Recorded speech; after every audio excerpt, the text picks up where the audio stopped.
বান সামান্য কমিছে কিন্তু বান সামান্য কমাৰ পাছত এই পৰিৱেশ মই এতিয়া উপস্থিত আছোঁ টেঙাপুখুৰী মৰাণ গাঁৱৰ ৰাজপথত এনেদৰে ৰাইজসকলে তেওঁলোকৰ জীৱন যাপন কৰিবলৈ বাধ্য হৈছে কিয়নো ঘৰত একাঠু বোকা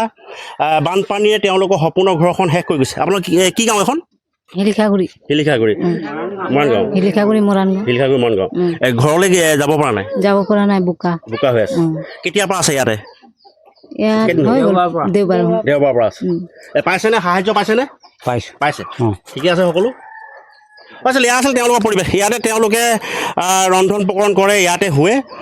ইয়াতে তেওঁলোকৰ আজি তাৰিখত বাসস্থান বুলি ক'ব লাগিব তেওঁলোকে ৰাজপথৰ ওপৰত এনেদৰে থাকিবলৈ বাধ্য হৈছে হয়তো ঘৰলৈ কেতিয়া ঘূৰিব তেনে এটা পৰিৱেশ ইতিমধ্যে অহা নাই মই ইয়াৰ দৃশ্য দেখুৱাইছোঁ এনেদৰে আমি আগলৈ যাবলৈ চেষ্টা কৰিছোঁ আৰু বিভিন্ন সময়ত বিভিন্ন অঞ্চলৰ পৰা এইসকল ৰাইজক সাহায্য দিবলৈ ইতিমধ্যে বিভিন্ন দল সংগঠন আহিছে আমি এই পৰিৱেশ দেখুৱাইছোঁ এনেদৰে ৰাজপথত আচলতে তেওঁলোক বসবাস কৰিবলৈ বাধ্য হৈ পৰিছে দিখৌ বলীয়া মানে টেঙাপুখুৰী যি মৰাণ গাঁৱৰ বাসিন্দাসকলৰ সপোন টচ নচ কৰি থৈ গ'ল বাসগৃহ তেওঁলোকে টচ নচ কৰিলে আৰু এয়া দৃশ্য দেখাইছোঁ এনেদৰে সাহায্য লৈ মানুহে মানুহৰ বাবে আচলতে যথেষ্ট ৰাইজ আহিছে বানাকান্তৰ কাষত থিয় দিব বিচাৰিছে আৰু মই এয়া দৃশ্য দেখুৱাইছোঁ এয়া হৈছে পৰিৱেশ তেওঁলোকে এনেদৰে বানাকান্তৰ ৰাইজক সামান্য পৰিমাণৰ সহায় কৰিব বিচাৰিছে মই এগৰাকী যুৱতীক দেখিছোঁ ক'ৰ পৰা আহিছে অকণমান হাউলি দিয়ক ক'ৰ পৰা আহিছে আপোনালোক আমাৰ এনেই মেইন টিহুৰ পৰা আহিছোঁ আমি নলবাৰী ডিষ্ট্ৰিক্ট হয় তাৰ পৰা গুৱাহাটীৰ পৰা গাড়ীখন লৈ আহিছোঁ আৰু গুৱাহাটী পাৰিছে হয় কি আহিছে কিমান মানুহৰ কাৰণে আপোনাৰ বান সাহায্য আনিছে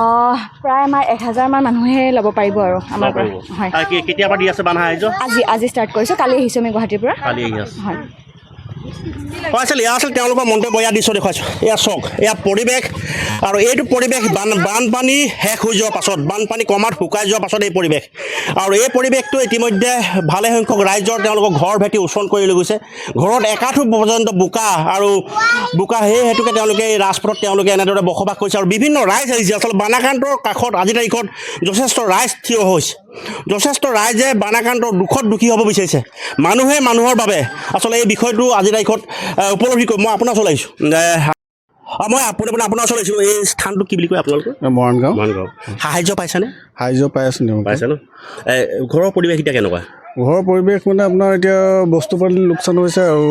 কেঁচা ঘৰবিলাক কিছুমানৰ ধৰক সোমাব পৰা নাই অৱস্থাত তেনেকুৱাত আছে ঘৰলৈ ঘূৰি যাব পৰা পৰিৱেশ কেতিয়া আহিব বুলি ভাবিছে আপুনি কিমান দিন লাগিব আৰু সেইটোতো এতিয়া বতৰৰ ওপৰতে নিৰ্ভৰ কৰিব এতিয়া মানে ধৰক এনেকুৱা যদি ডাৱৰীয়া হৈ থাকে তেনে এনেকৈ থাকিব লাগিব তেতিয়া কিমান মান মানুহৰ আপোনালোকে ইয়াত বানত আক্ৰান্ত হৈছে এইটো ইয়াত আপোনাৰ এতিয়া আৰু মানে 100 ওপৰতে হ'ব আচলতে এয়া আছিল তেওঁলোকৰ পৰিৱেশ এয়া পৰিৱেশ চখ এনেদৰে তেওঁলোকে বাধ্যত পৰি পথৰ কাষত তেওঁলোকে বসবাস কৰিবলৈ বাধ্য হৈ পৰিছে আৰু তেওঁলোকে যিহেতু নেকি মৰমৰ ঘৰখন ইতিমধ্যে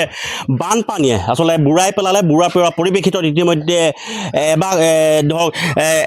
এক আঁঠু পৰ্যন্ত বোকা হৈছে আৰু তেওঁলোকে মৰমৰ ঘৰখনলৈ যাবলৈ পৰা নাই কিন্তু তাৰ পাছত তেওঁলোকে এনেদৰে তেওঁলোকৰ জীৱন নিৰ্বাহ কৰিবলৈ বাধ্য হৈ পৰিছে আৰু এইসকল ৰাইজক এটা কথা ক'ব লাগিব যে মানুহে মানুহৰ বাবে ইতিমধ্যে বিভিন্ন দল সংগঠন তেওঁলোকৰ মাজত উপস্থিত হৈছে তেওঁলোকৰ কাষত উপস্থিত হৈছে তাৰ পাছতো আচলতে বানৰ কৰুণ প্ৰতিচ্ছবিখন আমাৰ চৰাইদেউ যি অলিয়ে গলিয়ে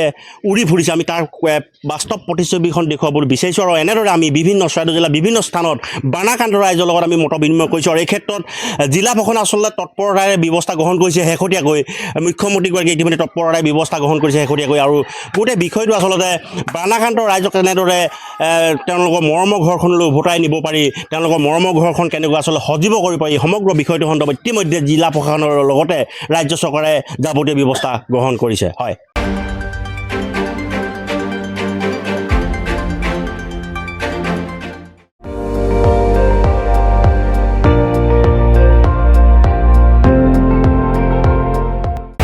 আপুনি চাই আছে ND24 সৰ্বশ্ৰেষ্ঠ নহয় সৰ্বোত্তমৰ দৌৰ